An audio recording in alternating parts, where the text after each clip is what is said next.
بسم الله الرحمن الرحيم الحمد لله رب العالمين والصلاة والسلام على أشرف المرسلين سيدنا محمد وعلى آله وأصحابه أجمعين.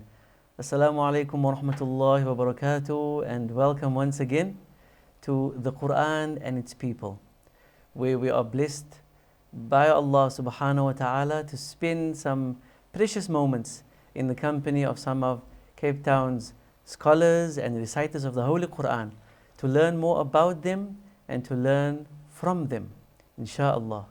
This is a venture that is a collaboration between the South African National Zakah Fund, SANZAF, and the Department of Quranic Affairs, the DQA, under the Muslim Judicial Council. Alhamdulillah, our guest for today is none other than Sheikh Sadullah Khan. Assalamu alaikum wa rahmatullahi wa barakatuh, Sheikh. Wa alaikum assalam wa rahmatullah, and thanks for having me. It's an honor to have you here, Sheikh, and shukran for your time. Jazakumullahu khairan. It's my privilege. Sheikh, as a start, I would request of Sheikh respectfully to briefly introduce yourself to the viewers. Well, my name is Sadullah Khan. I am originally from a very small town in Vryburg, a little man from a little town. Vryburg is in the Northern Cape.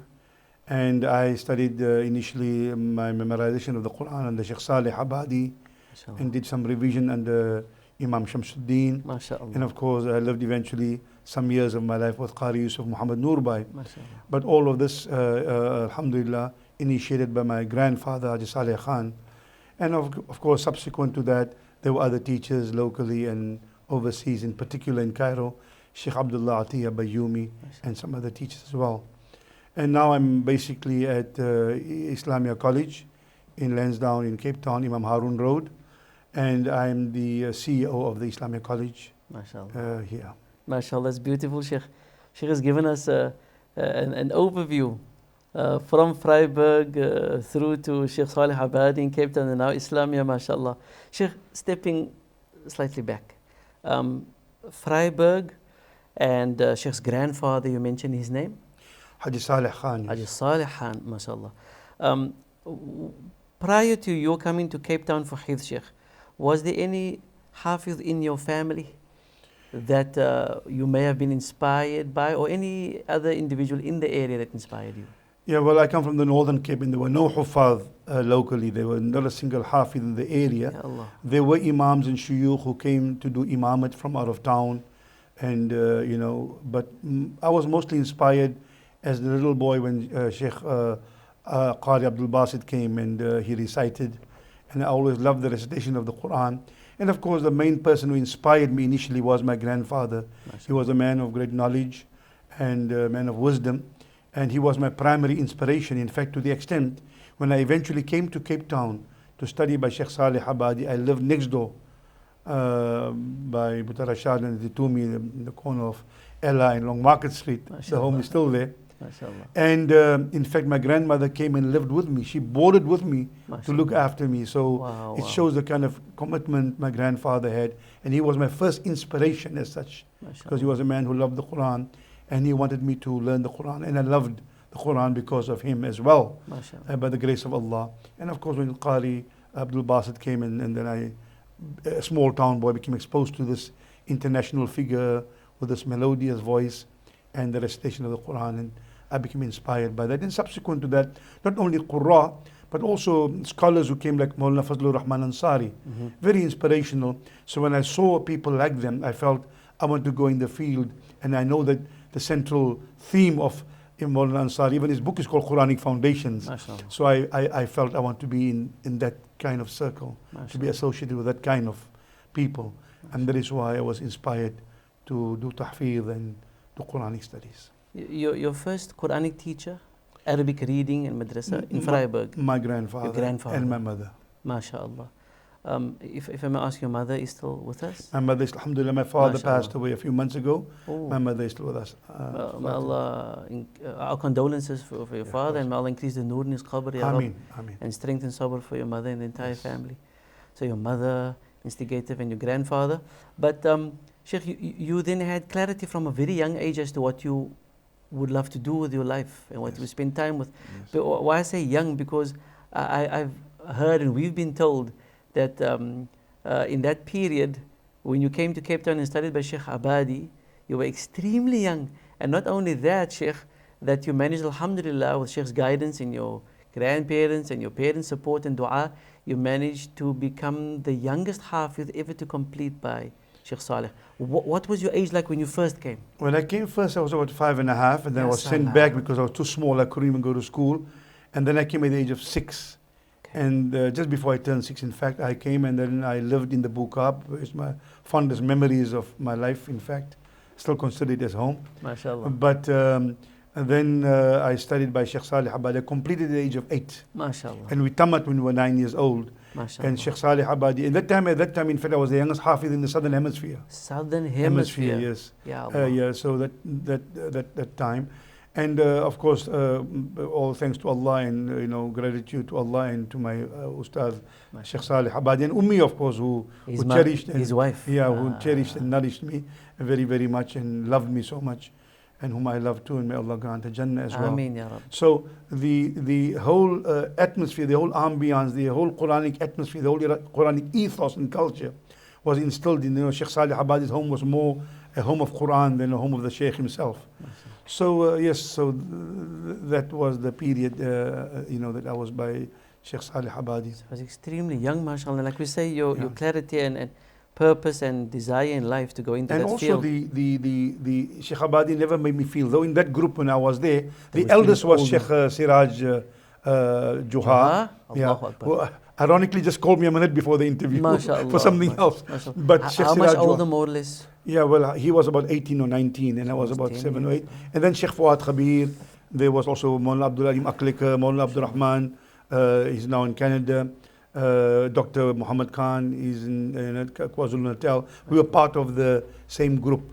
But the eldest was Sheikh Siraj Juha, and I was the youngest at that time. But Sheikh was about to say that Sheikh Saleh Abadi never made you feel... He never made me feel... out of place or feel, that I am a junior or... Of course, Ummi made me feel that way because she pampered me. Baby. I never got a hiding or something from Sheikh Abadi. I was totally...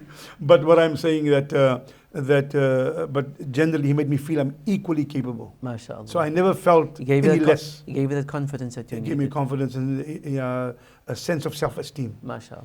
Which is very important from a teacher. No, definitely. Yeah, now Sheikh Siraj, for example, was a person who could read a page, a maqra, in 2 or 3 times and remember most of it. Yes, Allah. And we had to learn Ya ayyuhalladhina amanu 3, 4, 5 times and ista'eenu and memorize the word.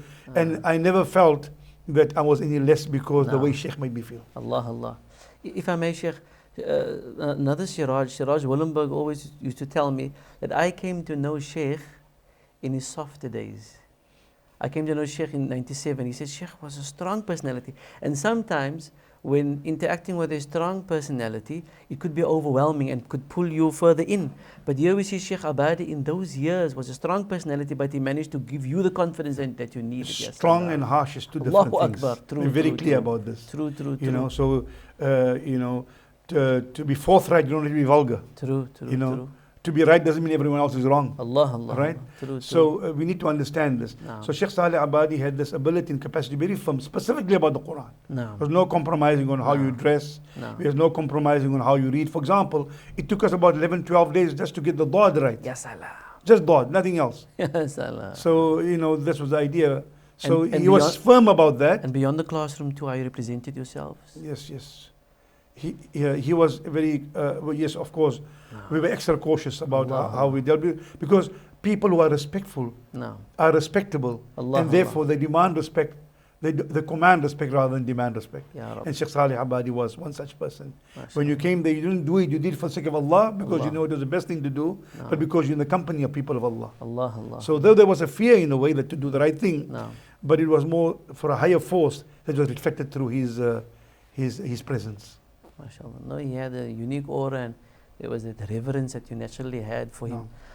Just the occasion, we never asked anyone else this, but Sheikh, now because you mentioned Ummi, Sheikh Saleh Abadi's wife, I've heard along the way, but you will know better, Sheikh, that even though she might not have been Hafiz of the Quran, there were times when Sheikh is engaged in certain students and others are reciting, and she's able to knock on the door, whatever, and remind a Sayri. He made a mistake there, Sayri. He has to repeat this and that. Sheikh experienced this? Even she corrected Sheikh Saleh Abadi on an occasion. He was sitting in the front room, he used to read in the front room. And Sheikh Abadi, there was a very unique aroma in his house. MashaAllah. I always remember that it's very unique, and it's not Myang Stockies or something of that say. It was just something about the home that was, when you come in there, it was Sheikh Salih Abadi. I never smelled it anywhere else. So that was something unique about it. So when you came, and he used to sit in the front room, I remember his room was on the left hand side, and if you pass his room was a passage, and then on the left was our classroom. So and on an occasion where Sheikh was reading and preparing himself to come and listen to us, and he used to read these juz or two juz at one sitting, and she would say, Sheikh, then he would rectify. She would even rectify Sheikh sometimes. I've not only heard her rectifying us, I've heard on one occasion personally rectifying Sheikh, and Sheikh acknowledged it and would do. And she became Hafiz purely by listening to Sheikh. She was Hafiz. In the sense that she was able to pick up, and not Yasin and Tabarak, I'm talking about 25th juz, Ilayhi Yuraddu and so on, and pick up something, and tell Sheikh that was not. So she became Hafidah purely by listening to Sheikh Salih Abadi.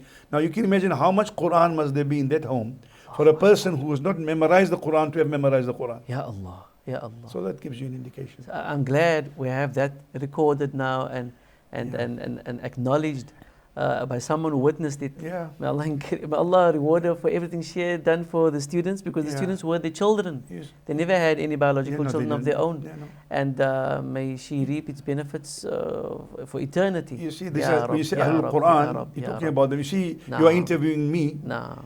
Because we are only a small reflection. We normally we are actually dwarfs who stand on the shoulder of giants. So we appear big because we stand on their shoulders. So when you say Ahlul Quran, you talk about Sheikh Salih Abadi, and part of the barakah that we have reflected through us. And we seem important, but because of their grace and Allah's mercy on them. Ya Rab. Yeah. Sheikh, there's another gentleman that we want to come to now, inshallah. Sheikh experienced there in Sheikh Abadi's house and all, but there's a gentleman as well that Sheikh took as a close son, who became an imam in this area here, Salt River. Imam Shamsuddin Ibrahim, was it? Yes. Naam. How did it come to be? Did Sheikh interact with him? Yeah, Sheikh Imam Shamsuddin Fafari, he was the Imam at Edison Road Mosque. So he was one of the unique people in that Sheikh Salih Abadi had a very, very high regard for him, the highest respect for him. In fact, I've never seen Sheikh reprimand him. I've never seen it in the sense, we would either not wear our sorban or short sleeve or something. Even Sheikh had the reverence for him. So that says a lot. Sheikh Abdul Rahman Salih and Sheikh Abdul Rahim Salih, all these were great people who studied under Sheikh Salih Abadi and so on. But there was a specific reverence that he himself had for Imam Shamsuddin. Different from Sheikh Salih Abadi. He was very cool, very calm, very quiet. From Imam Abdul Rahman Salih. He was very different from Sheikh Salih Abadi. Sheikh Abadi himself. He was not stern at all. Oh, Imam Shams was very cool, yes. Very calm person. Yes, never raised his voice. He would have a stick there. We don't know why he had a stick. He never used anybody, but he had a stick for some reason. And of course, many people learned by him, including Rashid Omar and Dr. Rashid Omar. Other people learned by him also. Imam Hashim Julis, Sheikh Hashim Julis, and people like that. So many people studied. In fact, more people became Hafiz by him than Sheikh Salih Abadi. Okay. So people are not aware of that. But also unique about him, he memorized the entire Quran in under 6 months, from cover to cover. Never knew that. Under 5.5 months, from cover to cover, he memorized the Quran in Sheikh Salih Abadi. Ya Allah. And he was able to read in the first year, he was able to read the whole Quran. And he was one of the first people, by the way, talking of people of the Quran. There were 2 people who did recordings of the Quran. The first 2 people in South Africa that we know of, documented, is Sheikh Zardad, who was also a Qari from Egypt, and Imam Shamsuddin. Wow. Yes, and some of them are still available. Some of the recordings, those old vinyl records. Yes. So Imam Shamsuddin was one of the people, the first of people who have done that kind of recording in those days. MashaAllah. So I also did revision by him. After Sheikh Abadi, he left for overseas for a while. I think he went back to Sheikh Maliki's father, to Sheikh Malik himself, and they did some because he learned by Sheikh Malik's father and grandfather. Sheikh Salih Abadi was a student of Sheikh Said Malik Alawi and Sheikh grandfather and father, yes. MashaAllah. So he went back after we done, and then I did some revision by him, and we did mutual revision by Sheikh Siraj. We listened to one another as well. Sheikh Siraj Juha, yeah. MashaAllah. Yeah, and Queen Mary flats in the book up. MashaAllah. When I just returned from Egypt, 97, in that year, I don't know why I was in the area, but I entered the masjid for Maghrib, I think. Edison, was it? Yeah, Edison. and I stood behind him for Maghrib, and I was blown away, unexpected. The quality of his voice and the quality of his presentation. And I was fortunate to go and greet him after, and then I got that from him, the calm serenity, the calm strength, silent strength. You see, sometimes Allah gives people particular things and doesn't give them other things. No. Look at Rasulullah. Sallallahu Allah, he didn't have a father. Yes, his mother passed away. Yes, his grandfather passed away. His grand auntie who looked after him said, "Now Ali's mother passed away." No. So he had no one but Allah to depend upon. Yes, Allah. He ended up, Abu Talib passed away. So eventually he had no one to depend upon except Allah, and of course the Sahaba and the family, but really speaking, he didn't have a mother, a father, figure.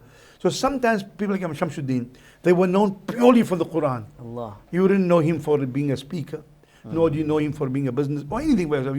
You know him for nothing else but the Quran.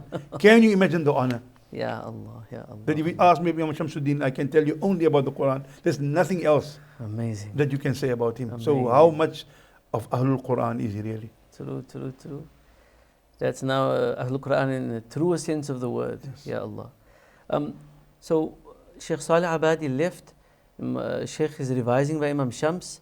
You're around after completion, so you're around 9 years old. 11 years. Oh, 11 even. 11 years. So you did not immediately return to Freiburg.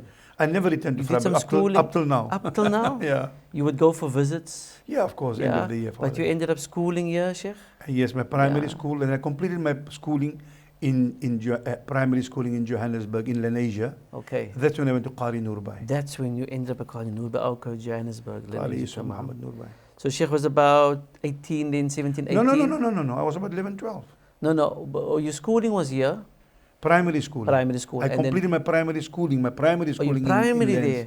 I was standard 5, so to say, grade 7. You were around 12 years, 11, Yes, 12. I was in 11, 12. I was in Lens. Okay. I did my high schooling there. In my entire high schooling period, I was resident there. And much of the time I stayed with one of my aunties for some time, but mostly with Qari Nurba. I lived in his home. One thing I did not ask is that prior to coming to Cape Town, why Sheikh Salih Abadi? Was he known there? Or was there a connection prior to your coming? My grandfather wanted to go to someone who's known for the Quran. Yes. And he was the Doyen of Quranic teachers. I mean, his name stood out. No. And of course, Cape Town was the center of Quranic learning Allah. At that time. And of course, in unfortunately, Johannesburg, we had many Huffaz at that time. And that's why Qari Abdul Hamid from Kirk Street Mosque and Qari Nurba are known for bringing tajweed actually to the Transvaal area at that time. Because though there were many memorizers of the Quran, tajweed wasn't a strong point. I don't say there was no tajweed. No. But it wasn't a strong point. So Qari Nurbai and Qari Abdul Hamid, he was in Kirk Street Mosque. That was a beautiful recital of the Quran. They the ones who made sure that they firmly established a foundation of tajweed and made it a standard. And hence his name came up as a reciter, but also as a teacher. And when I left from here, I felt I should go there, and I did my high schooling over there as well. MashaAllah. So Sheikh knew of Hafid Nurbai before going to Lenasia. Yeah, and Sheikh Salih Abadi, he was the name that stood out before coming here. Before coming here. Before even schooling or beyond schooling, academic studies beyond the high school in Lenasia, Taraweeh and Tilawat in Cape Town. Cape Town was known for the Sunday Tilawat, and also they used to have Thursday night sessions and Friday nights, the practice.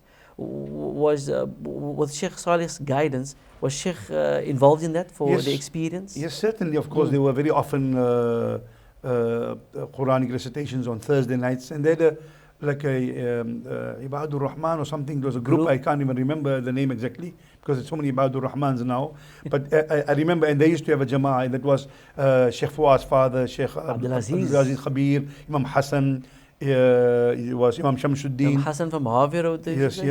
Imam Nawawi. Also Imam Ulde.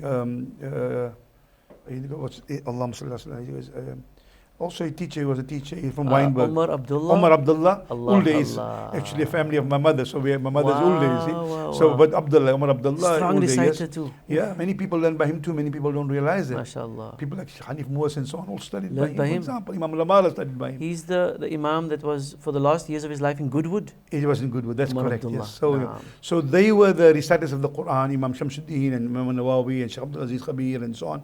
And so we would go along, Sheikh Siraj, myself, Sheikh Fuad, and we'd also read with them. And you know, so we always got a chance to read as well. And they should pass the mic around wherever there was mic. And you know, it's a very beautiful, very unique situation where every week someone's birthday, someone's a Fir Takhtal or Yenya, whatever the things they had in the book up. Beautiful culture, and people would come. There was no TV at that time also. Everybody would come, the youngsters would come. It was so beautiful.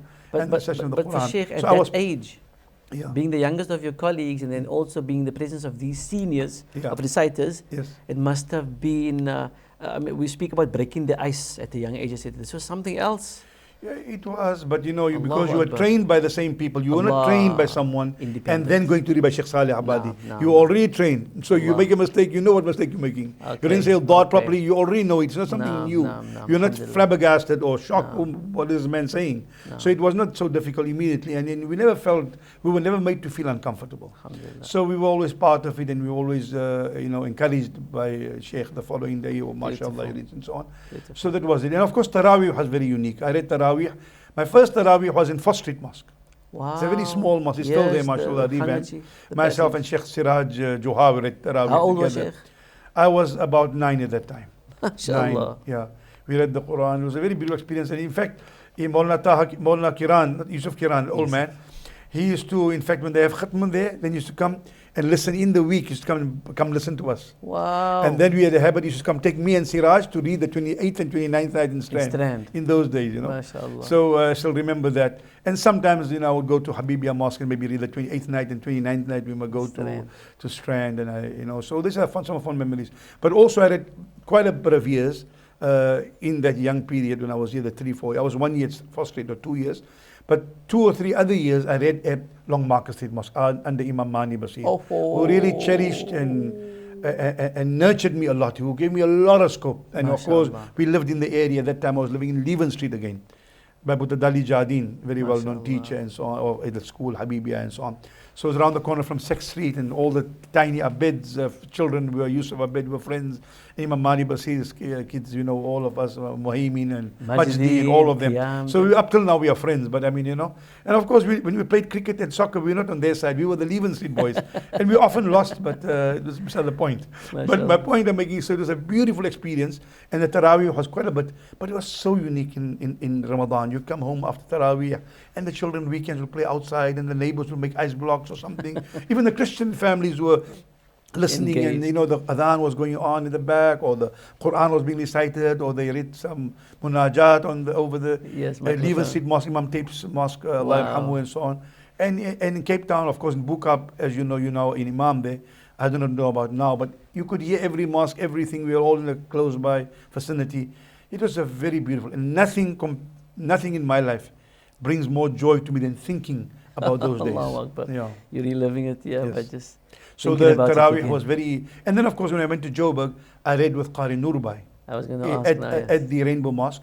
And then some people had a problem because he read quite slow. And then he moved to the LMA hall where he read the Taraweeh there. Then there ended up with more people there than anywhere else, but he used to read the Quran at his own pace. But recitation of Taraweeh, I've heard many people read mashallah, and of course mashallah.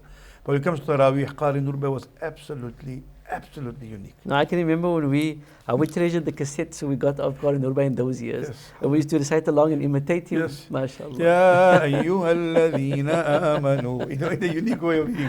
Alhamdulillah, may Allah grant him Jannah. So Alhamdulillah, Ameen Ya Rab. So Alhamdulillah, all those experiences here and the individuals that you met, we never even spoke about Imam Abdul Rahman Basir, but a gem of a man, a gentleman. All those at the young age obviously had an influence on you, molded you, and you saw in them some how can I say, guidance as far as to how to present yourself, etc. And now you come to Hafiz Nurbai, who had a unique personality. a new character, a man of style, one of a kind. Style, yeah. So it added to whatever else you knew from before. Yes. From Sheikh Abadi, Shams totally different, and then all the Mashaykh of the Tilawat, Sheikh Haya Jis and them, and Haya Nawawi van der Ros, who were also, they were tailors in, like people say, you can't fall deur 'n naald getrek het. Yes. Every seam, everything was neat. Yes. And now you find Hafiz Nurba. How was Sheikh introduced to him when you were still studying there? Hafiz Nurba, of course, I've heard of him before we finished here, and I was going to go to Joburg. I was going to do high school there in Johannesburg. And the idea was my grandfather wanted me to have a variety of experiences as well. MashaAllah. So I was by Imam Shamsuddin doing revision. Now, Qari Nurba was known for the accuracy of, and also the melody. He had an absolute, if I want to use, maybe, I don't know, but he was Henderson to South. He could engineer sound. No. He had the capacity to engineer sound. Extremely he was creative extremely and melodic. Yes. Extremely. So I would say his musical sense, for want of a lack of a better word, was absolutely marvelous and unique in that sense. So besides his accuracy of tajweed, in fact, I want to bring one point. When I was in Cairo, he came to Sheikh, one of the Sheikh, also Sheikh Yusuf Tantawi, who was a Mufattish of Qira at that time. And he came to learn by him specifically about the darajat of the ikhfa and idhar. Darajat, which one's higher than the other. Yes, I said, we did some studies of Qiraat, but we never went to that fine detail. The darajat is a fa higher than the jim or the qaf. And he was specifically studying, and I thought to myself, this is not in the books, by the way, but just the practice and passing it on. So he was very accurate in how he read, and but he was a very different man. His style, the suits that Sheikh Nawawi made was the ones he would be wearing. For example, he was the one, very stylish, very, hip, for one bit of word, but master of recitation of the Quran and teacher. But you did not know Sheikh of the family before. Your grandfather sounds like a man with wisdom and insight, your grandfather. So you were introduced in passing there by the people who lived in the area? My grandfather heard of him. And he said, now you're by Imam Shamsuddin. Yes. Now let's go to. And your grandfather made contact with him? Asked him if I can come down. And then he took me to. So could it be said that Sheikh ended up schooling there because. Primarily, yes. No, because Nurba was there. No other reason. It was essentially for him. No other reason. Yes. I wouldn't have gone to, why would I go to Lands? I was going to ask now, why Lands? Because of family, not because of him. So it's because of Quran you ended up there. And it's only like consequential because of him that you ended up doing your primary and high school. So Taraweeh as well. Also and then had private tuition with him in his home, in his masjid all the time. With him, and we made Taraweeh together all the time I was there. Yes. All the time. Whenever he was there, I led Taraweeh with him. And Dr. Hafiji, myself, him, Hafiz Dr. Hafiji also with it together. Any travels with him within? Qari Nurbai, no, the only thing, locally we did travel a bit, obviously, but one of the things that we did was, the first national Qira competition in South Africa was held at the mosque here in Primrose Park. And Sheikh Abadi was the main judge, and he was the assistant judge at that time, I remember. But that was the first, so we traveled a bit in that regard. And of course, when I was overseas in Cairo, he visited me there and he actually came to study. So I haven't really traveled with him other places, but within the country, yes, we did travel together. Excellent. Yeah. Sheikh then went on to Durban, Westville.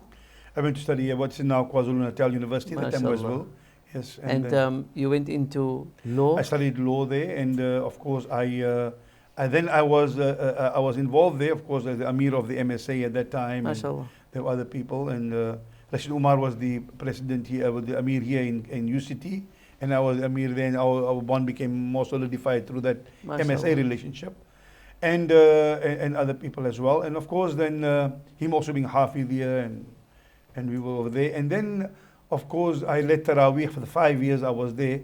I led Taraweeh at the Grey State Mosque. MashaAllah. Yeah. All the 5 years that I was there. That's amazing. I never knew that, Sheikh. Allah bless you. And that was the largest masjid in the southern hemisphere also. Yeah, it still is, yeah. MashaAllah. Well, maybe now in Malaysia there may be bigger ones, I'm not sure. Yes. But we used to get on a big night, 7,500 people in the mosque. Wow.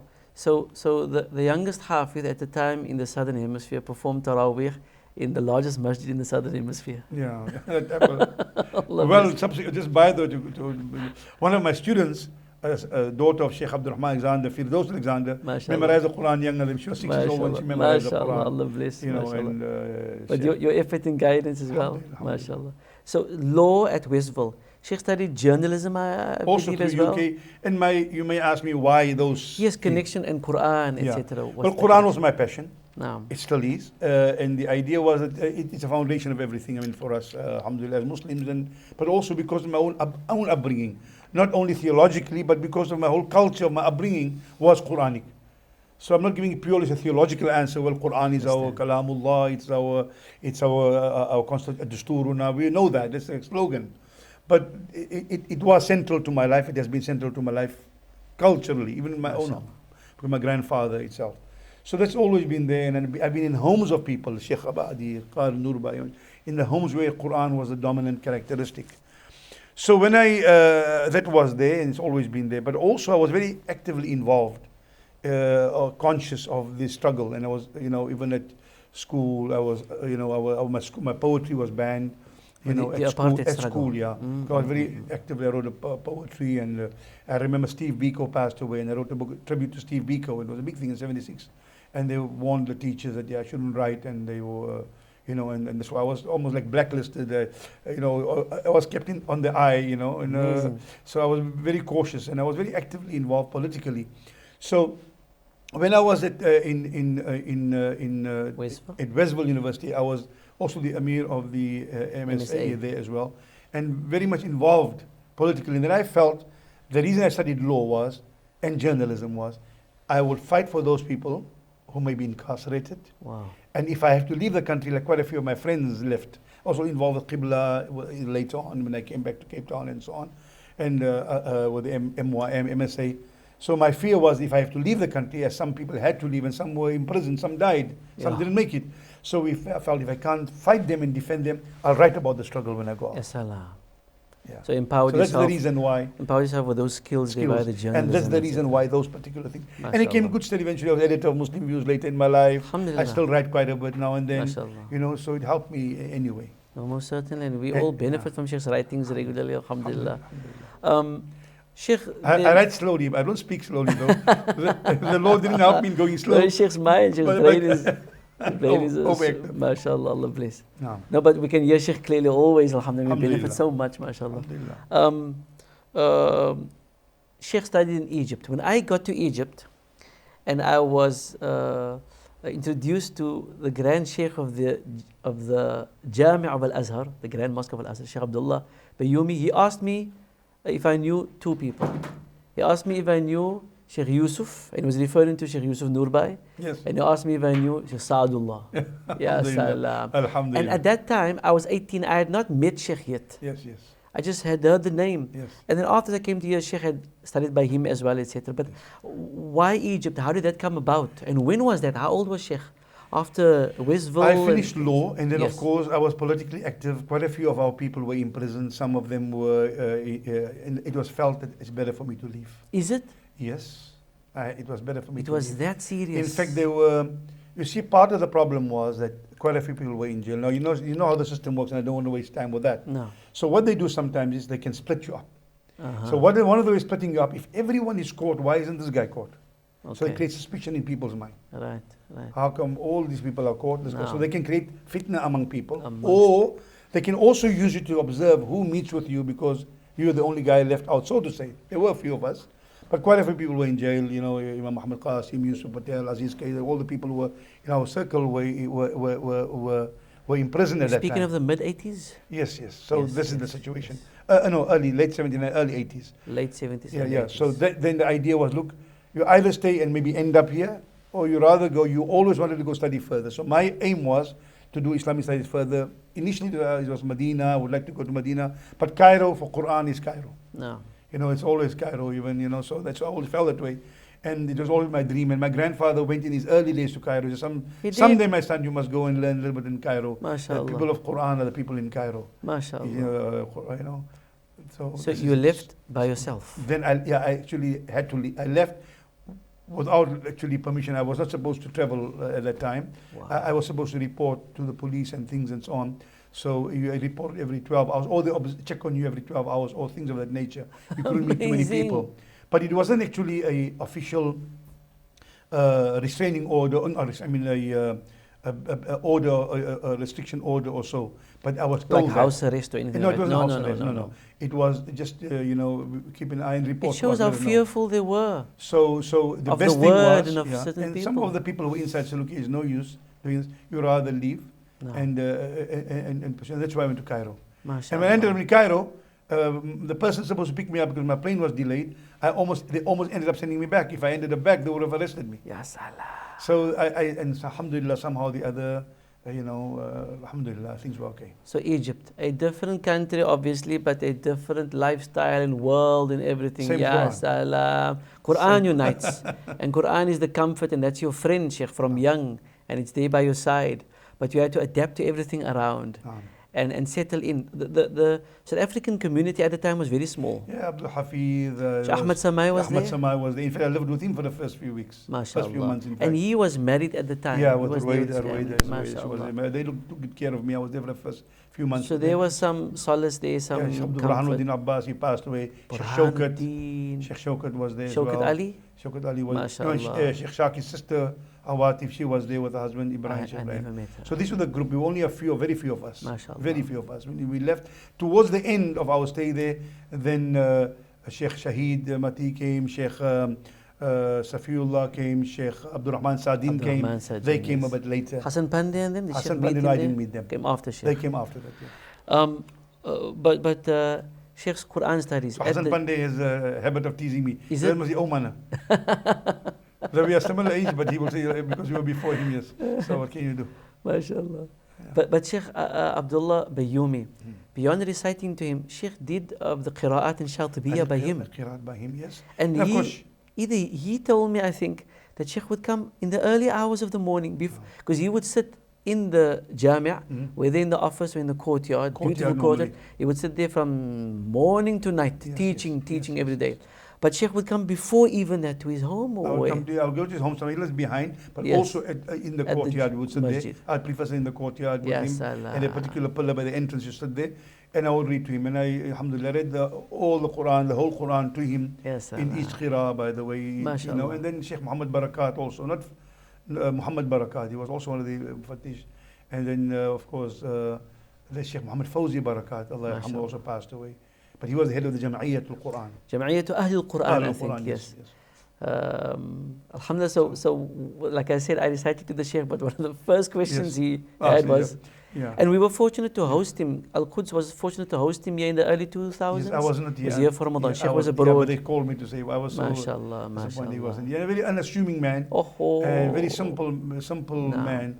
But alhamdulillah, so many people have benefited from him. No, definitely. And of course, by the time he came here, he had the operation on his throat and so on and so forth. Yes. Beautiful adhan used to give, mashallah. MashaAllah. And one lesson I always tell people, don't take things for granted. I got every recording of every qari you can think of. Sheikh Abdullah Bayoumi used to read, for me, the most beautiful adhan at Azhar was when he used to give the adhan. Yes, Allah. I got a recording of any sheikh you ask me. But I'd never have a recording of it, because you assume every day, yes, I'll record tomorrow, I'll record it. Up till now, I don't have a recording of it. So the lesson here is, you got everyone's except your ustad. I got this recitation. But the point is, don't take things for granted. Tomorrow may or may not come, or the opportunity may or may not arise. No, true. So anyway, so true. But from all the mashayikh that we later meet in Egypt, most South Africans were introduced to Sheikh Abdullah Bayoumi first, like Sheikh Abu Bakr Abdul Rauf as well. Yes. But still, after all the other mashayikh we introduced to, Sheikh Abdullah Bayoumi stands out in one's mind because of his manner, because of his work in Quran too, but an absolute gentleman, not asking for a cent from anyone. And you would find the Malaysian students coming from time to time with some dish of food for him, or some scarf or something. And they would have to force it on him to take it. Ya salam. Stands out, uncommon. Yeah, alhamdulillah. May Allah bless his soul, Ya Rabbi. Ya Rabbi. Ameen, Ya Rabbi. Ameen. So, Egypt and Cairo, and Sheikh said that Sheikh Yusuf Nurbai visited there while you were there as well. And I would go with him for some of the classes he would do. MashaAllah, additional classes. Yeah, he would go for some classes. How long was Sheikh in Cairo? I was about 3.5 years, almost 4 years. And that was without coming home in between? No, I couldn't come home. I could only come home after the amnesty was lifted. For all the ANC, PAC. So I only came home in 90. Amazing. Things were lifted. Sheikh, sustainability when I was there in the early 90s, it was difficult to get finance across. The banking system wasn't as developed as now, and no internet obviously and stuff. How did Sheikh survive? Yeah, well, sometimes, of course, we didn't have visitors. We were the first batch of visitors that came to Cairo was when we were there. I still remember. So, Flywell actually brought them. I remember, may Allah grant him Jannah as well. Uncle Ossie, yes, may Allah grant him Jannah.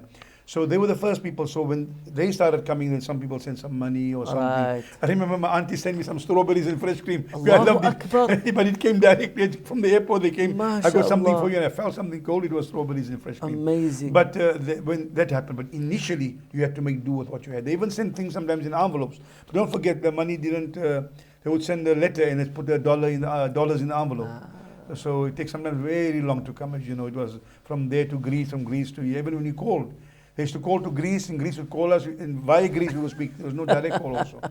So, but alhamdulillah, we survived. It was a tough initial part, yeah. Sacrifice and all, but the Holy Quran. Sheikh Zaid Nurdin's uncle, Muhammad Nurdin, was also there with his daughter, and so I lived with them for a while also. MashaAllah, so, alhamdulillah, we shared some time together, yes. But the Quran kept Sheikh going, kept Sheikh focused, was by Sheikh's side.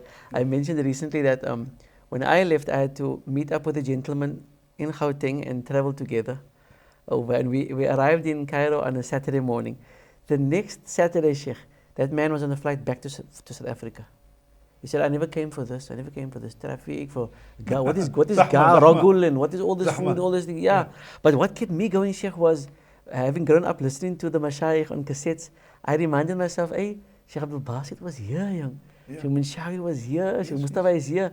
It is here. I have to make an effort to find the guidance. And Cairo grows on you eventually. It does. It enters your heart and doesn't leave. It doesn't leave. Of course, Sheikh Dhafir also is necessarily in the Quranic field, but Sheikh Dhafir Najjar also was there. Did Sheikh meet him? Yeah, of course. Together. He was like our Amir at that time. He was there. But he was doing more further study. In fact, they wanted him to do the masters and so on. He said, no, he wants to study privately. There was some shuyukh, and so he spent some time and selected some shuyukh and so on. So his home was also a place we used to go. But also, that was but also there was another brother from the PAC, Hanif Sayyid. PAC. He was the ambassador of the PAC to Cairo. So many of us used to meet there for Eid, including Sheikh Dhafir Najjar, Sheikh Buran, and all of us. We used to have those used to be our home somehow or the other. So they used to make things easy for us also. It was very tough. Very tough. With standing in lines, and there was no connection. You must remember, when you see South Africa, you go to a complete line where South Africa doesn't exist. They don't even know where to go at that time. Now there's connection. South Africa, they didn't treat us badly, but they want to have nothing to do with South Africa. No one in the office even knew. With the country itself. Who would you go to? So Ahmed Samai and people who were there for long, Abdul Hafiz, they would help us out and maybe speak the local language. And we didn't have Ammiya at that time and tried to say, but same thing for me. And eventually it was very tough. You stand in line for about 7-8 days sometimes and send you back, come tomorrow. Yeah, wrong line, then you're in the wrong building. But alhamdulillah, here we are. So other lessons, patience and endurance and self-restraint at times with these Egyptians. But alhamdulillah, the Quran saw you through. Allah. And you came back with great benefits. So now you return, Sheikh, after 3.5 years.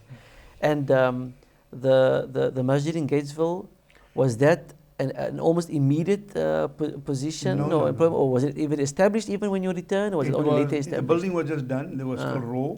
It wasn't the way it looks now. And then I was invited to give a Jummah lecture. And after the Jummah lecture, they came to ask me if I would take the post. MashaAllah. And then I said, no, I'm not interested in really doing that. I wanted to pursue further studies and all that stuff.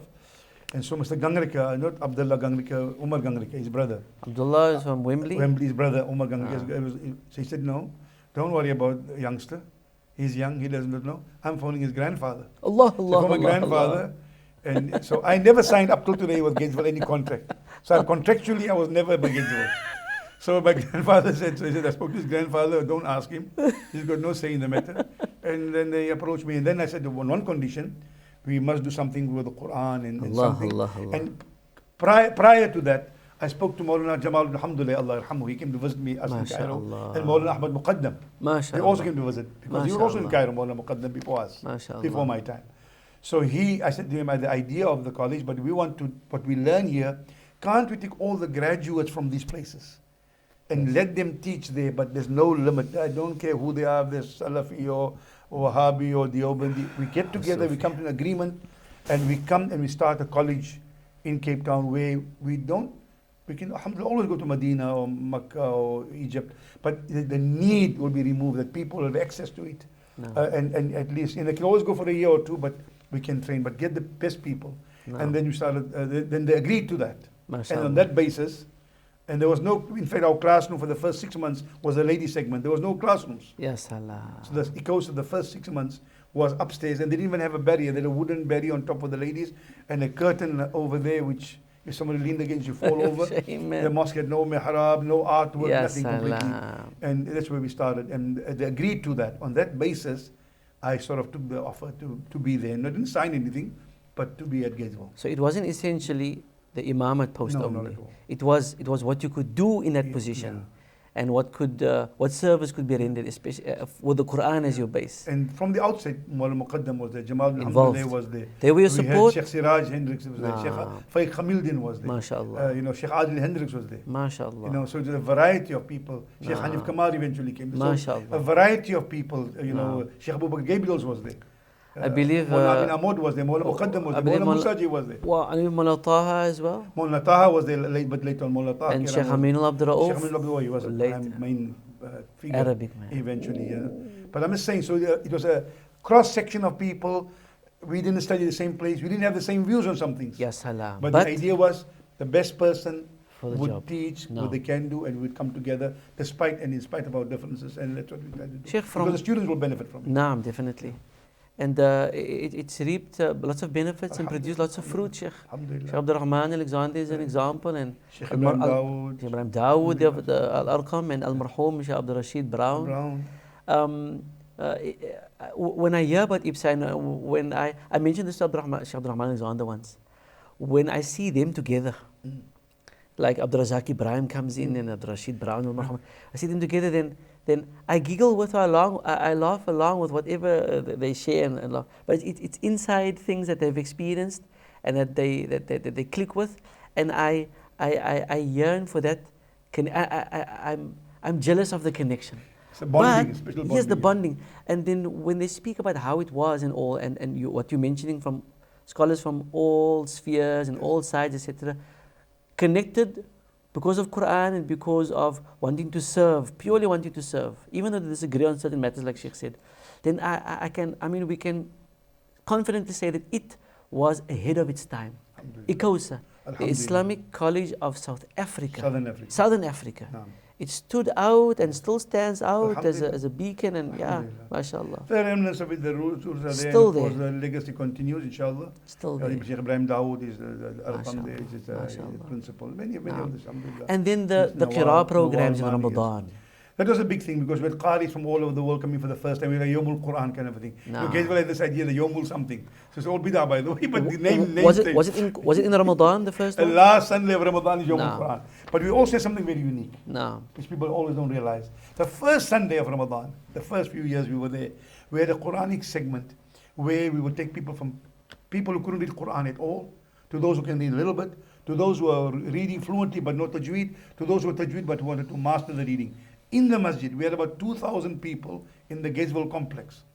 And we had people like Sheikh Nawal Mani and different people, Fadlan, Ibrahim, and all people like, Sheikh Abdul Rahman, Sheikh Rashid Brown, all the people like Imran Talib, all those people, they would get involved in teaching. And you had people there, 60, 70 years old, who were crying. Yes, Allah. They didn't feel embarrassed. I had some rich, wealthy people who couldn't read Quran, but there was next door to a guy full of tattoos just came out of jail. Yes, Can you Quran Allah. Bachani? My can you read Quran Bachani? And Yes, they saying, and they didn't feel shy. Yes, Because they Allah. learned, and he said what Imam Shafi said, you rather seem like a fool for 1 hour than remain ignorant for the rest of your life. True. And you would see people, about 2,000 people. I remember the second year, we give certification to people, whatever they completed, well, 4 levels.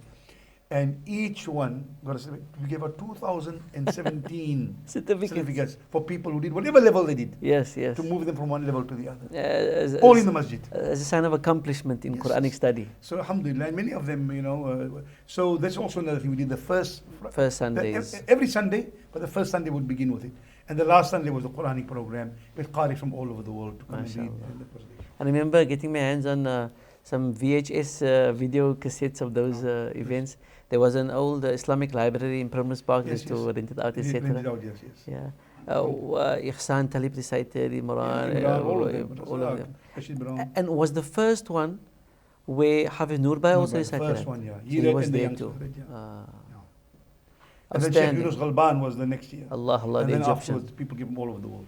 The Egyptian. No. So fun memories, beautiful memories, and we achievements. had about 350 serious senior guests from all over the world. Mashallah. From Muhammad Ali to presidents to the Imam of the Haram. It's at to the masjid, Mazrawi, yes, all yes, at the masjid at different times, you know. Alhamdulillah. So it was quite a unique experience. No, Gainesville Masjid Al-Quds created a buzz back then. And it's still doing some great work now, mashallah. But it changed the landscape in Cape Town. Alhamdulillah. It changed it. Where in Cape Town, we know for masajid, from the District 6 days, you would have those who affiliated themselves only to one masjid. You would have the muriks from the masjid. Yeah. Even with the act where they were removed from the areas, the group areas act. Yes. I know of people who were then placed in Sherwood Park Still or come to the Heideveld. They will still go there to book up for la barang or for Jumu'ah, etc. Yes. But now Gainesville opened it up. No matter where you're from, Yes, no matter what your affiliation, come into masjid and then Quran draws you. Alhamdulillah. Ya salam. And so many benefited. MashaAllah. Sheikh, years you were there at Gatesville, Sheikh. Gatesville became known as the masjid and the mihrab with Sheikh Sadullah Khanis. It's just from there that Sheikh went to the States. I went to the States. I also wanted to do a bit of further. I needed a break of environment as well. And then I went to the United States. I was actually invited to go there. I went for a Mawlud program and invited by the Tar family. And also I went for a conference. Sheikh Haqqani had a conference. So it's a spiritual conference and Muslim unity. And Hafiz Abu Bakr Muhammad, Sheikh Yusuf da Costa, Dr. Yusuf da Costa, Hassan Wale, Sheikh Siraj Azavia, Hendricks, Shafiq Morton. We were the group that went. And part of my going there was, I was then from there invited, why don't you come and do a Mawlud program, by some people who knew I was Murid of Sheikh Malik Alawi, and also knew me as a person from Cape Town, who their family know me from Durban. They said, no, we know Sadullah is a reader, whatever, and he can speak a bit and so on. So they said, would you come and do the Mawlud speak for us as well? So I went to speak for Mawlud from that conference. I took the weekend off, or the week, I stayed over the week and went over there. And then when I was there, I was approached to be involved in the downtown mosque. And then also get involved with UCLA, Los Angeles. But more to be involved with the interfaith dialogue and so on, and to be an advisor for the students on the campus. So again, another whole experience. And Quran opened doors, Deen opened doors. Yes. Sheikh didn't spend a cent for this. Sheikh was taken there, invited. Yes. And I didn't know anybody really there and so on and so forth. But one of the things, I mean, the concluding part and later part was that we were instrumental in having Sheikh Mishari al-Afasi come there. The Kuwaiti International Reciter. And the first national Quranic competition in America was also held national. There. So which area was Sheikh in? Which state? In Irvine, in Orange County. And the Quranic recitation you hear on the radio, the entire recitation was done in the masjid. He read the Taraweeh and Tahajjud. He read the whole Quran in Taraweeh and Tahajjud. So what you hear him reading here, the global recitation of the Tartil, was not done in Kuwait. No. It was done in Orange County. The whole we did it in the mosque. Wow. But he read this is Taraweeh and Tahajjud. Yes. He read it in Taraweeh at that pace. And he read it. And at times if you feel it wasn't correct, then Tahajjud you would read that part over again. So that's an example. He sounds like a perfectionist. Always absolute perfectionist. Absolute perfectionist. No. So that's the point, yes. Irvine. Yes. Yeah, I was under the impression that because of the resources there. I was always under the impression because of their resources there in Kuwait, what we hear of his renditions were recorded in Kuwait itself, or even in Egypt. No. But yeah, the Sheikh must have had a grand system. And he came before. We made this, but he came before for the tour of parts of America. Right. So when he came there, then he invited myself to go over to do some presentation to American Muslims who are in Kuwait. Mashallah. So I went to the Grand Mosque where he is. When you say Grand Mosque, I mean Grand Mosque. Grand. Yeah, I believe when he has the Qiyamul Layl on Laylatul Qadr night, they get about 750,000 people. I mean, they're virtually everything. So that center where he is based at, That's where I went and I did a CD. And then he said, okay, I'm coming over, but you must do this for me. Can you do this for me?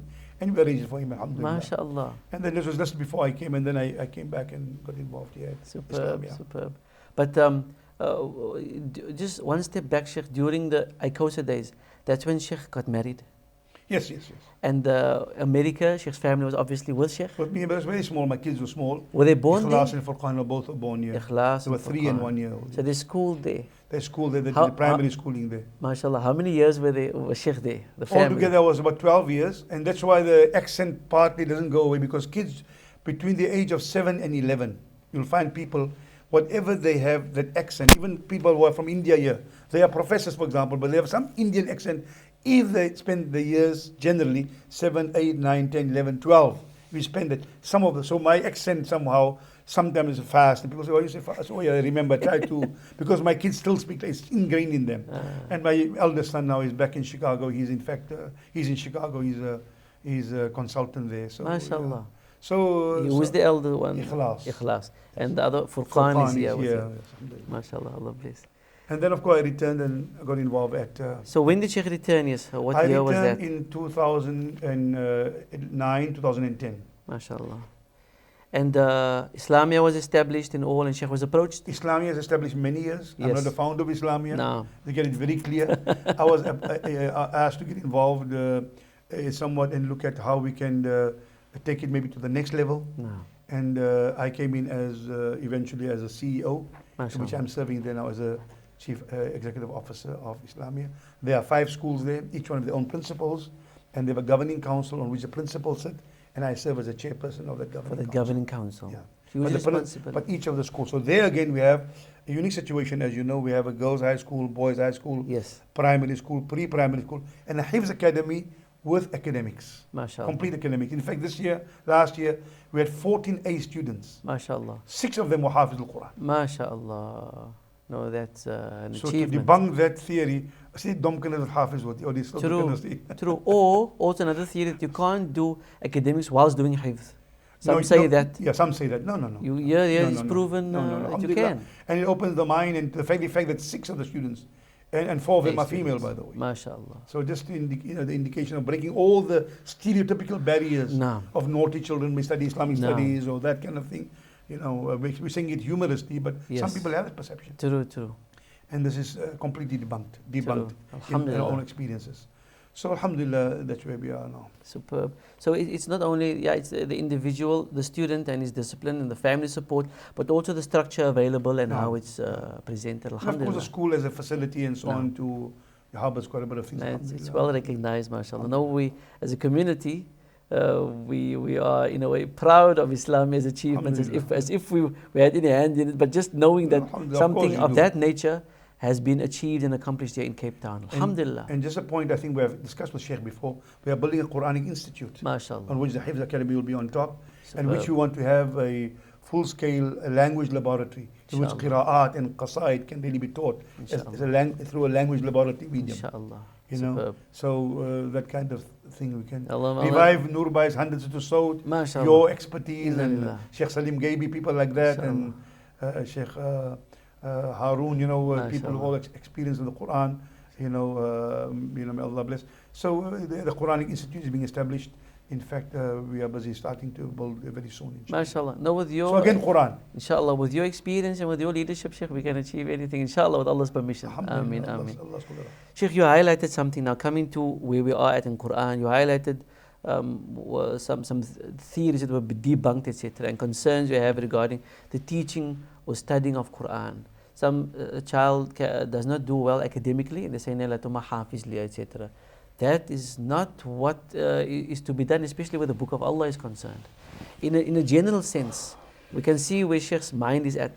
Islamia has disproven that in Islamia has shown what can be done, etc. And there are other... And Jama'atul Qur'an. And one of Sheikh's students, Sheikh Abdul Rashid Brown, Al-Marhum, was of the same opinion. He used to implement the academics as well in his school, Ibn Jazari, etc. So that is slowly phasing out. We have to promote and continue promoting that more than ever. But in a general sense, Sheikh, beyond the Hifz fraternity, Quran itself, what it has done for your life, we have all heard and we are inspired, Sheikh. Has Sheikh got any advice or insights for the general Muslim or for students in particular? I think first of all, we have basically 5 responsibilities towards the Quran. No. Iman wa ta'zim. We believe in it and we honor it. No. And each one equally, Hafiz, Sheikh, layman. No. That we honor it and we consider it the supreme book. We honor it as such. No. In fact, we don't touch it to the best of our ability Yeah. without having wudu if we can. No. So that's we honor it beyond First. any other book. No. That's the first thing come to mind. Then we have the responsibility of tilawat tartil.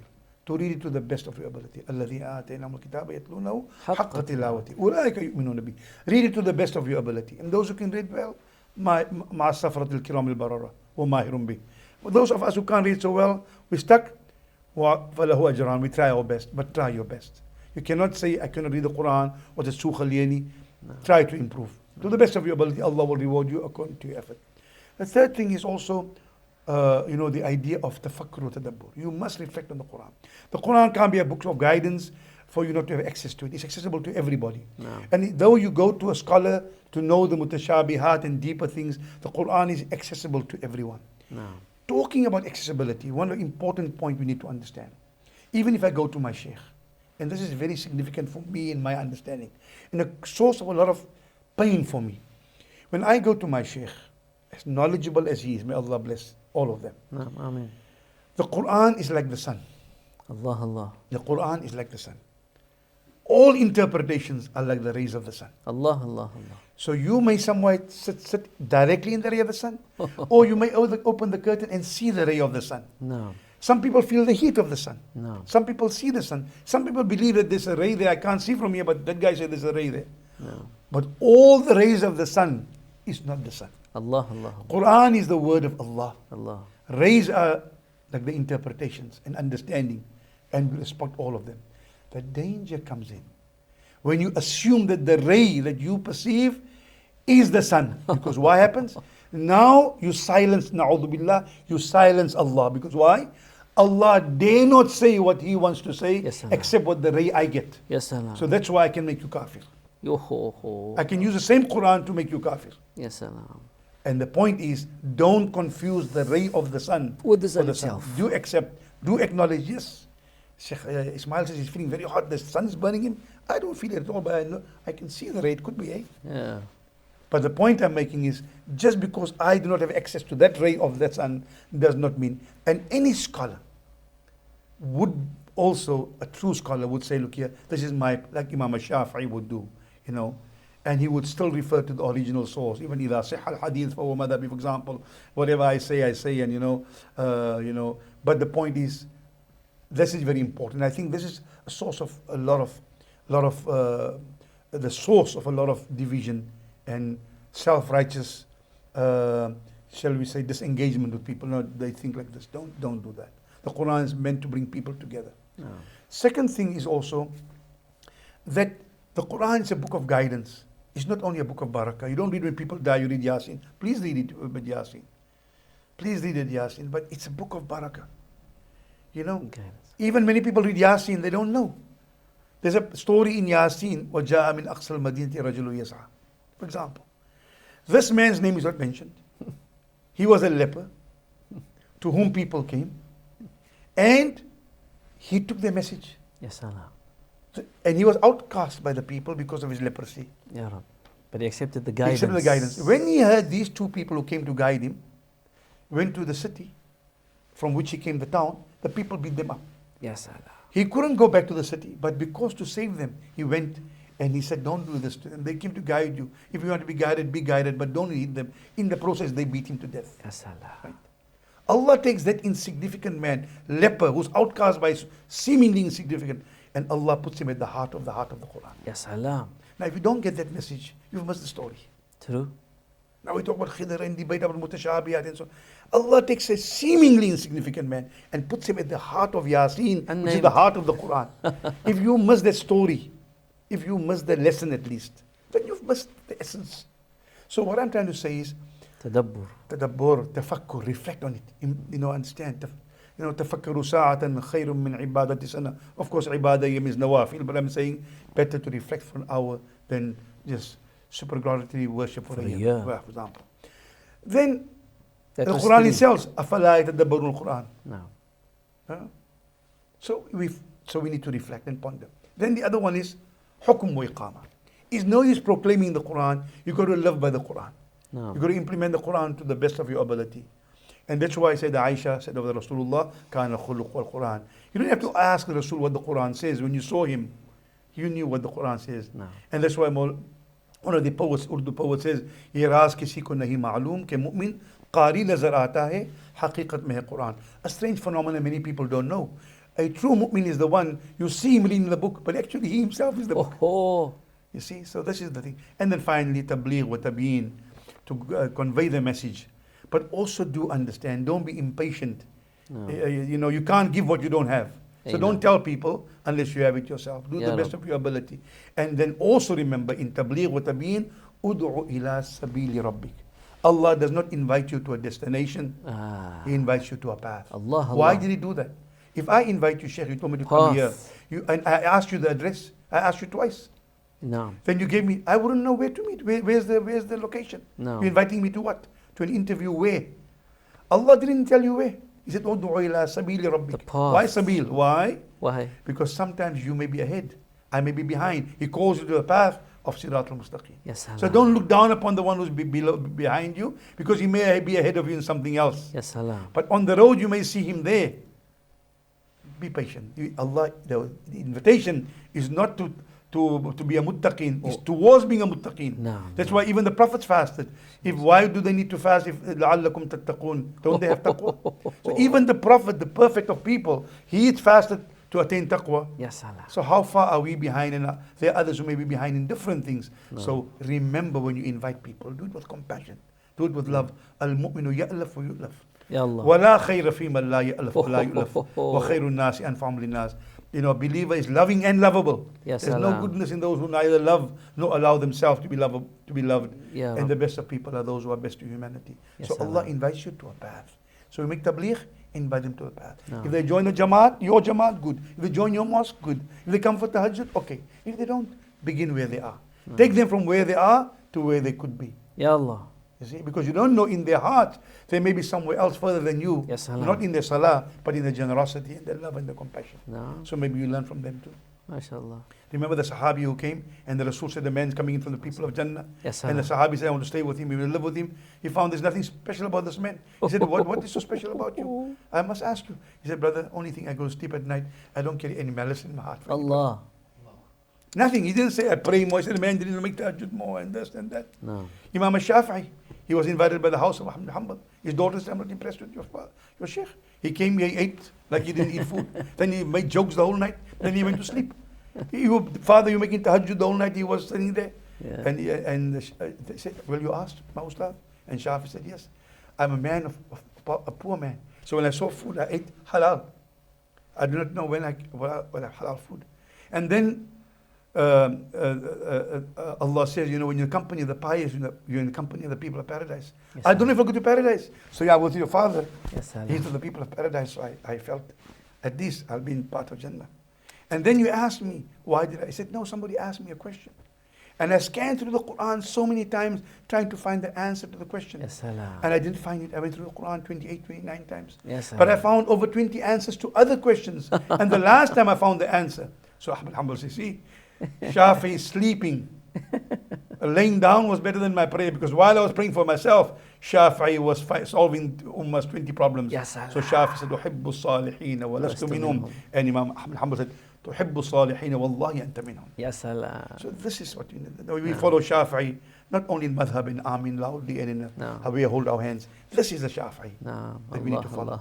So this is my message. Oh, If we can do that, then be all the Shafi'i and the Sunni or whatever you want to be, but imbibe those characteristics. No. You love of the Ahlul Bayt, be like the Ahlul Bayt. No. Zainul Abidin fed people who stoned him at Yes, torch in Allah. Karbala. And they Yes, asked him, you remember we punished you and you are being nice to us? He says, yes.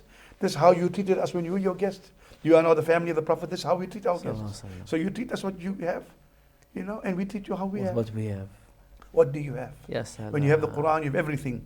Don't make an impression that you are poor. Whether it be your love, whether it be your compassion, whether it be your knowledge. Even your neighbor. Yes, Even if you Allah. don't make da'wah by your words, or don't read Quran loud to disturb them.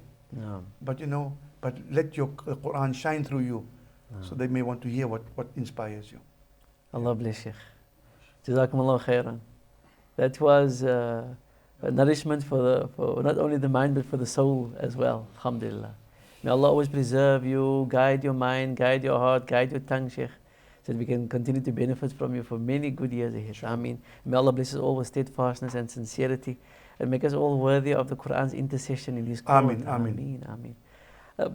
There are so many verses, so many chapters that have come through from your heart, by your tongue.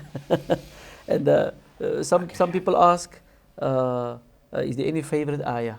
I remember, I'm not going to ask Sheikh the question. Yes. I'm not going to ask, even though there may be, but I remember Sheikh Abadi, al-Marhoom, one gentleman after a program, because sometimes there were occasions when Sheikh would stop the tilawah and comment on a particular ayah. No, yes. So one man came to him afterwards and said, Sheikh, there was a baie mooi ayah wat Sheikh van gepraat het. And she started tearing. She said, alle ayahs is mooi, alle ayahs is mooi. Yes. Yeah. But we have sometimes we have favorites. We have favorites. Donations to certain things. Yes. Certain verses. Well, I'll read maybe the first few verses Ar-Rahman, because maybe all people are familiar with it. So maybe I'll read 4 or 5 verses. So we would there. love, if Sheikh allows, to conclude with this, inshallah. Yeah, okay. Where Sheikh recites of Surah Ar-Rahman and then bless us with the dua. First few verses. Ameen, inshallah. And then dua for the ummah at large. Jazakumullah khairan. Tafaddal. بسم الله الرحمن الرحيم الرحمن علم القرآن خلق الإنسان علمه البيان الشمس والقمر بحسبان والنجم والشجر يسجدان والسماء رفعها ووضع الميزان ألا تطغوا في الميزان وأقيموا الوزن بالقسط ولا تخسروا الميزان والأرض وضعها للأنام فيها فاكهة والنخل ذات الأكمام والحب ذو العصف والريحان فبأي آلاء ربكما تكذبان خلق الإنسان من صلصال كالفخار وخلق الجان من مارج من نار فبأي آلاء ربكما تكذبان رب المشرقين ورب المغربين فبأي آلاء ربكما تكذبان صدق الله العظيم. الحمد لله رب العالمين، والصلاة والسلام على أشرف المرسلين سيدنا ونبينا وطبيبنا وحبيبنا وشفيعنا وسيدنا وسندنا ومولانا محمد وعلى آله الطيبين الطاهرين وعلى أصحابه المنتجبين وعلى جميع الأنبياء والمرسلين. اللهم افتح لنا بالقرآن، اللهم افتح علينا بالقرآن، اللهم ارزقنا بالقرآن، اللهم اكرمنا بالقرآن، اللهم نورنا بالقرآن يا أكرم الأكرمين. اللهم طهر قلوبنا وأفكارنا وأقوالنا وأعمالنا من الرياء والفساد والنفاق وسوء الأخلاق. اللهم اهدنا الصراط المستقيم، صراط الذين أنعمت عليهم من النبيين والصديقين والشهداء والصالحين وحسن أولئك رفيقا. ربنا آتنا في الدنيا حسنة وفي الآخرة حسنة وقنا عذاب النار. ربنا تقبل منا إنك أنت السميع العليم، وتب علينا يا إلهنا يا مولانا فإنك أنت التواب الرحيم. اللهم اجعلنا من أهل القرآن وخاصتك يا رب العالمين. وصلى الله تعالى على سيدنا محمد وعلى آله وصحبه أجمعين. سبحان ربنا رب العزة عما يصفون، وسلام على المرسلين، والحمد لله رب العالمين. جزاكم الله خير.